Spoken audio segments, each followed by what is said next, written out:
आता मुख्यमंत्र्यांची भूमिका देखील महत्त्वाची आहे। वैदेही, आपण बघतोय की या ठरावासंदर्भातली माहिती जी आहे ती औपचारिकता म्हणून मुख्यमंत्र्यांना द्यावी लागते आणि मुख्यमंत्री आता हा जो प्रस्ताव असतो तो राज्यपालांकडे पाठवतात, अशी सगळी प्रक्रिया असल्याचं कळतंय। या संदर्भात काही माहिती सांगता येईल का? राजभवनाकडे मुख्यमंत्री स्वतः जातील किंवा कशा पद्धतीनं पुढे आता शपथविधीपर्यंतच्या घडामोडी घडतील? बरोबर, आता आपण बघतोय की सध्या सुनेत्र पवार ज्या आहेत त्या देवगिरी बंगल्यावर आहेत।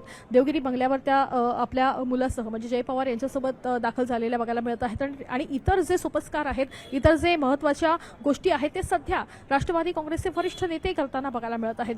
एकूण जर बघितलं तर ही प्रक्रिया असते की जेव्हा ठराव एखादा मंजूर केला जातो त्या ठरावाची संपूर्ण माहिती जी आहे ती मुख्यमंत्र्यांपर्यंत संबंधित नेत्यांनी जाऊन देणं अपेक्षित आहे।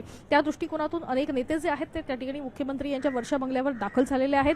त्यांना या संपूर्ण ठरावाची माहिती देण्यात येईल, कशा पद्धतीने सुनेत्रा पवार यांची सध्या स्थिती आहे आणि काय नेमकं त्यांना माहिती देण्यात आलेली आहे। सगळ्या गोष्टीची माहिती जी आहे ती देवेंद्र फडणवीस यांना हे नेते देणार आहेत। त्यानंतर या संदर्भातली अधिकृत माहिती जी आहे ती राज्यपालांकडे मुख्यमंत्री स्वतः सुपूर्द करतील। त्या ठिकाणी काही वेळेतच मुख्यमंत्री जे आहेत ते राजभवनावर दाखल होतील आणि त्या ठिकाणी ही माहिती संपूर्ण राज्यपालांना देणार असल्याची माहिती मिळत आहे। सोबतच काही वेळेमध्येच एकनाथ शिंदे देखील वर्षा बंगल्यावर दाखल होणार असल्याची माहिती मिळत आहे। त्याच्यामुळे मुख्यमंत्री आणि उपमुख्यमंत्री यांच्या सोबतच राष्ट्रवादीचे हे सगळे नेते जे आहेत ते त्या ठिकाणी बैठक करतील आणि बैठकीमधून अनेक महत्त्वाच्या गोष्टींसंदर्भात खरं तर ही चर्चा होणार आहे।